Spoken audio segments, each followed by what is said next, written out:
السلام علیکم ناظرین، آپ دیکھ رہے ہیں دی آرگیومنٹ، اور آج کے پروگرام میں ہم بات کریں گے خاص طور پہ ان خواتین کے حقوق اور ان خواتین کے مسائل کے بارے میں جن کے بارے میں یہ اخذ کیا جا رہا ہے کہ اب ان کا کیا مستقبل ہوگا افغانستان میں خواتین کے حوالے سے. کیا جو انسیکیورٹیز رپورٹ کی جا رہی ہیں کیا وہ واقعی ایسا ہی ہے یا آنے والے وقت میں صورتحال بدل بھی سکتی ہے، کیونکہ افغان طالبان کی طرف سے بارہا یہ کہا گیا ہے کہ ہم اب بدلے ہوئے طالبان ہیں، ہم خواتین کو وہ حقوق ضرور دیں گے جو شریعت میں ہے، یعنی کہ پڑھنے کا، لکھنے کا، کام کرنے کا، اور وہ بنیادی حقوق کو کس طرح سے ڈیفائن کرتے ہیں اور وہ اس طرح سے کس طرح سے عمل درآمد کرتے ہیں، یہ اب آنے والے کچھ دنوں میں ضرور ثابت ہو جائے گا. پچھلے 24 گھنٹوں کی جو ڈیولپمنٹ ہے، اور آپ نے الجزیرہ پہ لائیو جو ویژولز دیکھے، وہ اتنے زیادہ ڈسٹربنگ تھے کہ ایسا لگ رہا تھا کہ شاید ایک بہت بڑی سپورٹ تھی افغان طالبان کے پیچھے، کہ وہ کتنے آرام سے صدارتی پیلس میں آ کے بیٹھ گئے اور انہوں نے پریس کانفرنس کر دی. افغان طالبان صرف ابھی اتنے مضبوط نہیں ہوئے، ماضی میں ان کا ایک باقاعدہ سسٹم رہا ہے. پریزنٹلی 85,000 لوگ ان کی آرمی میں شامل ہیں.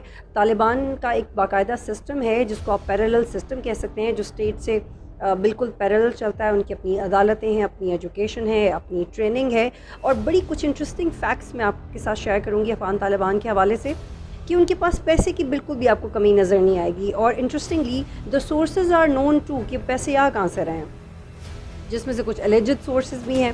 افغان طالبان کا جو سالانہ ریونیو ہے وہ $1.5 بلین ہے. ڈرگز کی مد میں $416 ملین، معدنیات کی مد میں $4.6 ملین، ایکسپورٹس کی مد میں $240 ملین. ٹیکس کلیکشن، وہ اپنا ٹیکس بھی کلیکٹ کرتے ہیں ان علاقوں سے جہاں پہ ان کا قرضہ ہے یا جن گزرگاہوں پہ ان کا کنٹرول ہے، وہاں سے وہ سالانہ $60 ملین کلیکٹ کرتے ہیں ٹیکس، اور ریئل اسٹیٹ سے $80 ملین، اور فارن انکم $250 ملین، جو کہ ایلیجڈلی یہ رپورٹ کیا جاتا ہے افغانستان کے اندر کہ پاکستان یا ایران انہیں سپورٹ کرتا ہے، بٹ یہ ایلیجڈ ایک بات کی جاتی ہے.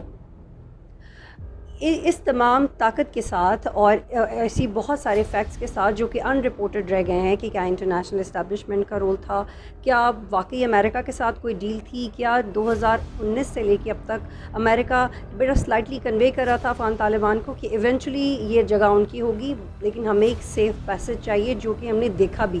امریکیوں کو تو سیف پیسج مل گیا، لیکن وہ لوگ جن کو جہاز کے پہیوں سے لٹک کے خوف کی وجہ سے افغانستان سے باہر جانا پڑا ہے، جو ہم نے ویژولز دیکھی، ناقابل بیان، آپ ان کو ڈسکرائب نہیں کر سکتے کہ وہ کیا پینک ہے، کیا ٹینشن ہے. اور یہ اس لیے ہے کیونکہ گورنمنٹ افغانستان میں کوئی اس وقت لیڈ نہیں کر رہا، صرف ایک خوف کی فضا ہے. افغانستان میں کابل کا ایئرپورٹ بھرا ہوا ہے، آپ کو ڈپلومیٹس، امریکنز، انڈینز کے لیے تو بڑی سموتھ فلائٹس نظر آ رہی ہیں. ان کا جو پروسیجرل ہے طریقہ، اس میں کوئی ہرڈل آپ کو نظر نہیں آئے گی. لیکن جو پاکستانی ہیں، جو عام افغان اتنا افورڈ کر سکتا ہے کہ وہ بھاگ سکے افغانستان سے، اس کے حوالے سے جو ویژولز ہیں بہت زیادہ پریشان کر دینے والے ہیں. اسی حوالے سے ہم آج کے پروگرام میں بات کریں گے، اور میرے ساتھ موجود ہوں گی ہیومن رائٹس واچ سے، جو کہ افغانستان میں باقاعدگی سے کام کرتی رہی ہیں. حیدر بار ان کا نام ہے، ایسوسیٹ ڈائریکٹر ہیں، ہیومن رائٹس ایڈوائزر بھی ہیں، اور ہیومن رائٹس واچ کے ساتھ ایک کنسیڈریبل عرصے سے کام کر رہی ہیں. ان سے ہم پوچھیں گے کہ وہ کس نظر سے دیکھتی ہیں کہ جو این جی او سیکٹر ہے یا ہیومینیٹیرین گراؤنڈز پہ جو بات کی جاتی ہے، مورالٹی کیا ہونی چاہیے. ایک تو یہ ایک بہت بڑا فیکٹ ہے کہ افغانستان کی جنگ کا کوئی حصہ نہیں بننا چاہتا، نہ پاکستان اب بننا چاہتا، اور امریکہ کو بھاگتے ہوئے ہم سب نے وٹنس کیا. ہسٹری میں کئی دفعہ امریکہ بھاگا اور ایک دفعہ پھر بھاگ گیا. لیکن جہاں پہ بچے، طالب علم، خواتین خوف سے بھاگنے کی کوشش کر رہے ہیں یا وہ سیکیورٹی چاہتے ہیں، تو ان کے لیے باقی دنیا کیا کر سکتی ہے، کیونکہ کر تو کچھ بھی نہیں رہی ہے. کیا کر سکتی ہے اور کیا ہونا چاہیے؟ کیا اس میں بھی کچھ اخلاقیات ہیں جن کی بیس پہ کچھ کیا جا سکتا ہے؟ آج ہم اس پہ بات کریں گے. Heather, my first question to you is, do you think that Afghan Taliban, they're going to be less brutal as they are uh, perceived to be this time? Because they are saying that people are safe, their private property are safe, um, girls can go to school. So do you think this is what going to be, really?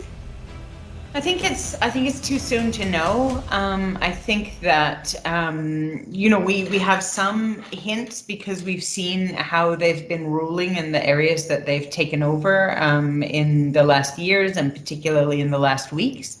And what we see in those areas is that there's really a lot of variety. It really varies a lot from one place to another. So perhaps, their local commanders are making decisions themselves. We've heard these assurances that you talked about, that, women's rights will be respected, women will have the right to study, the right to work. But, people have a lot of questions about whether they can really trust that. How do you see the reaction? In fact, no reaction from the humanitarian based organization. We didn't see any reaction when it came to children and women and education in Afghanistan. It's been 2 days. We didn't hear any loud voice regarding that. Why is that so? You have been working closely with Human Watch, and why is that so? Everybody's scared. I think, I mean, we're very frustrated, to be honest, with the response of the international community to this situation. I think that, this is a moment when the US is eager to leave, and they're taking all of the other troop contributing countries with them. I think that it's been embarrassing for the US and the other countries to, have suffered a very serious military defeat, and they want to go and forget that it happened. And so this kind of messiness of what happens now to people in Afghanistan, to women, to children, to everyone, is something that they would rather not have to think about. And you can see this particularly in the way that Joe Biden has talked about the situation. I don't know if you saw, just before the US 4th of July holiday, journalists were asking him about the situation in Afghanistan. He said, "Oh, I'm not going to answer any more questions about that. I want to talk about happy things, man." Which is a very strange way to talk about, a huge humanitarian crisis that your country has helped to create. Heather, I really want to understand the moral position. What should be the moral position of countries and organizations, especially NGOs? What should be the moral position? Because for Pakistan, it has been very, very tricky. It's very intricate when it comes to Pakistan. It's very easy to say that Pakistan should open their border. Yeah, it should open the spaces and the hospital for the refugees, and the influx should be there. But for us as a nation and as a country, it has been very shocking to sustain with this kind of atmosphere. So at one side, we really feel for them and we really want peace. But on the other hand, I don't think so that Pakistan is strong enough or prepared enough for another terrible influx of refugees. So I think the situation has been, it's been quite confused between what should be the scene and reaction on the basis of humanity, or how politically it should be done. How do you see this? Why everybody is stuck? Yeah, it's an important question. I mean, as you know, under the 1951 Refugee Convention, everyone has the right to flee if they're not safe in their own country.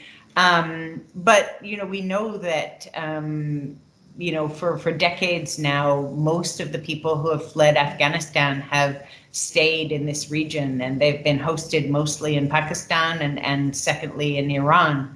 And of course, that's put a burden on these two countries. And at the same time, we see European countries, being very hostile and deporting Afghans back to Afghanistan. Even just a few weeks ago, deportations were still happening. We had the whole so-called refugee crisis a couple of years ago in Europe, where Europe was pushing people back. And my organization has done a lot of work on criticizing European countries for the way that they've treated refugees, including Afghans. I think that, one thing that should be done this time differently than perhaps in the past is that the international community should provide support to the countries in this region that Afghans are fleeing to. So that should be a shared responsibility that the whole international community is responsible for sharing, to make sure that people have somewhere safe to sleep and food and water and are safe. And so that shouldn't be a burden that falls only on Pakistan And anymore. what does that reflect for you when we hear these kind of news that there are dozens of embassies that have been closed in Afghanistan? And recently, I just heard this news that only the French embassy, it has been relocated at the airport, and they're working from there. So, do you think this decision diplomatically was too early to be taken, or was that on the right time for their security? Well, I mean, in the same way that we talked about being uncertain about how the Taliban will treat women and Afghans in general, we don't know how they would treat foreign embassies. And obviously, these governments were not willing to take any risks. And so they were rushing to get all of their staff and their nationals out of the country. But as you've probably seen, this has created a terrible crisis at the airport. And so I've actually been up all night because I have several friends who are trapped at the airport trying to get out. And it's really been dangerous, and there have been reports of shootings happening there. So this is another, sort of piece that should have been thought out much more carefully beforehand. There is another statement from the spokesperson of Afghan Taliban that they say that the cities will be safe and the citizens will be safe. But do you believe that within their this very restrictive version of Islam?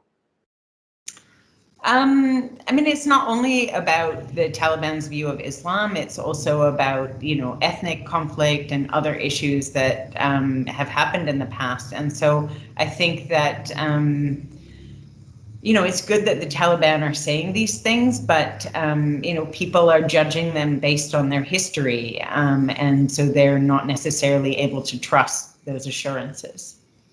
So how do you think that this trust deficit is going to be recovered? How will they do it? Who will start doing that? I don't know if it will be recovered. I mean, even though a lot of Afghans are already living outside of Afghanistan and more may leave Afghanistan, most Afghans are living in Afghanistan and they don't have the ability to leave. They haven't got the money, they haven't got the means, and they're going to have to survive whatever the situation is, whatever this new government is bringing for them. Heather, now I want to particularly ask you a few questions about the rights for women. They say that they will guarantee those rights uh, upon women that are being given by Islam, and those are right for work, right to education, and the basic rights.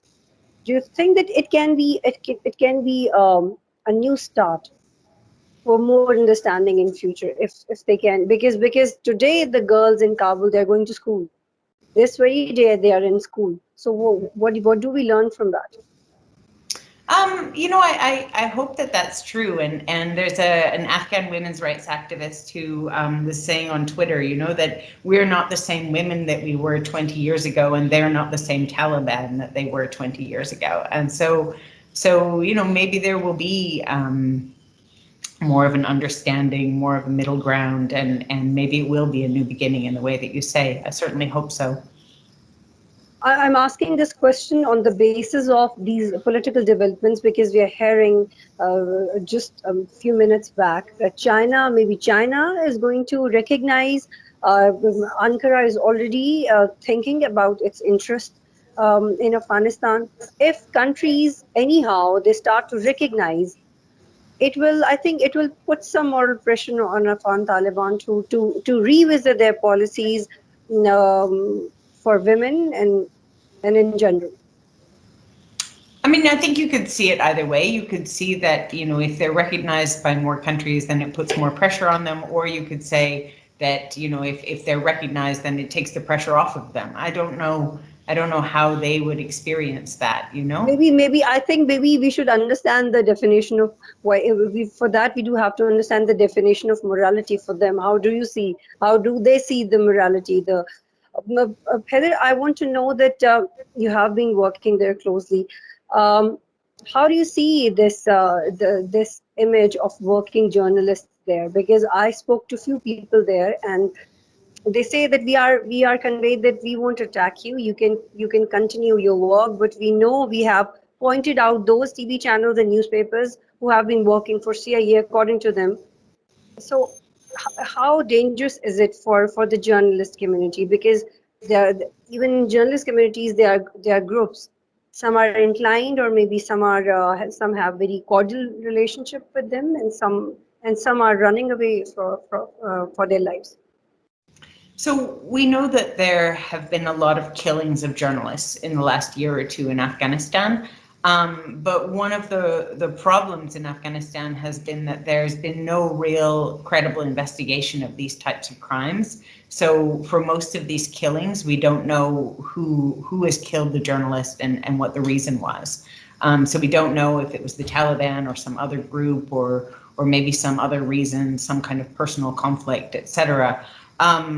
So I don't know. I think that journalists, many of them are nervous. I think particularly women journalists are quite nervous because they're thinking, that they've been in a high-profile position. They've been engaging in work that maybe the Taliban doesn't think that they should be doing. And also, even if they're not a specific target, are they going to be able to continue their career and their work? So. Definitely there are journalists who are fleeing the country. There are others who I think are going to stay and try to see if they can continue And their we work. saw we saw very disturbing images on social media. In fact, this is the first war that we all are witnessing live on social media, and the kind of visuals and pictures that you just cannot digest those. You seeing Afghan Taliban sitting in presidential palace. It looks surreal. It doesn't look real at all. So my last question to you, Heather. It's a very short question, and I want your response. How, what do you think the difference, or how do you see 1996 and 2021? I mean, it's a really interesting question. I think, of course, all of our societies have been changed by access to the internet, access to smartphones. A lot of the kind of psychological war, the propaganda war that's been happening in Afghanistan has been happening on Twitter. The Taliban who, used to, ban televisions now are tweeting. So that's a big change. And I also think that the way that people in Afghanistan are connected to the rest of the world, connected to social media, will make it harder to, have things that happen in Afghanistan be hidden. And I hope that will be good for the human rights situation. Okay, thank you so much